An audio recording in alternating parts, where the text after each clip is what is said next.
പടം എങ്ങനെയുണ്ട് ചേച്ചി? എങ്ങനെയുണ്ടായിരുന്നു ചേച്ചി? എങ്ങനെയുണ്ട് പടം? എങ്ങനെയുണ്ട്? കോമഡി ഒക്കെ എങ്ങനെയുണ്ട്? കോമഡി ഉണ്ടായോ?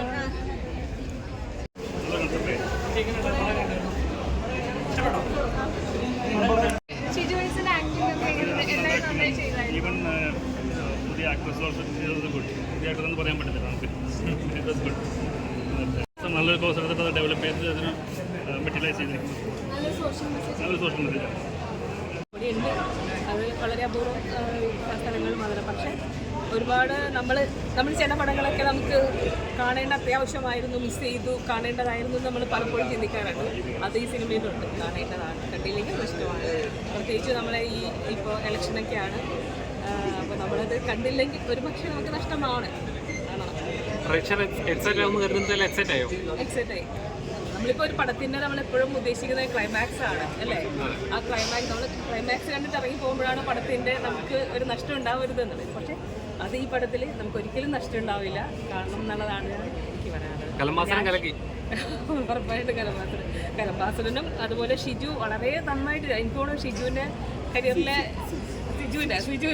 ഷിജുവിൻ്റെ കരിയറിലെ ഏറ്റവും നല്ല മൂവികളിലൊന്നാണ് നമ്മളെ പഞ്ചവത്സര പദ്ധതി.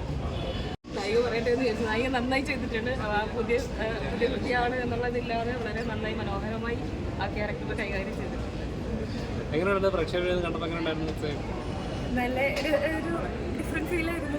ഞാൻ അഭിപ്രായമൊക്കെ നിങ്ങൾ കണ്ട് പറയുക, സപ്പോർട്ട് ചെയ്യുക, വിജയിപ്പിക്കുക.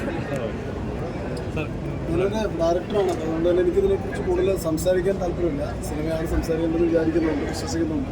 ഒരു നല്ല സോഷ്യൽ പൊളിറ്റിക്കൽ സർക്കാർ ചെയ്യാനാണ് ശ്രമിച്ചിട്ടുള്ളത്.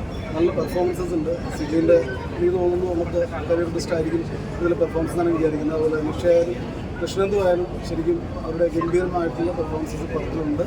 ടോട്ടലി നിങ്ങൾ മലയാളി കണ്ടു മടുക്കാത്ത ഒരു സിനിമ പ്രമേയം മുന്നോട്ട് വെച്ചിട്ടുണ്ട്. ഓഡിയൻസ് ഏറ്റെടുക്കുന്ന ഗംഭീരമായിട്ട് സംവിധാനം ചെയ്തിട്ടുണ്ട്.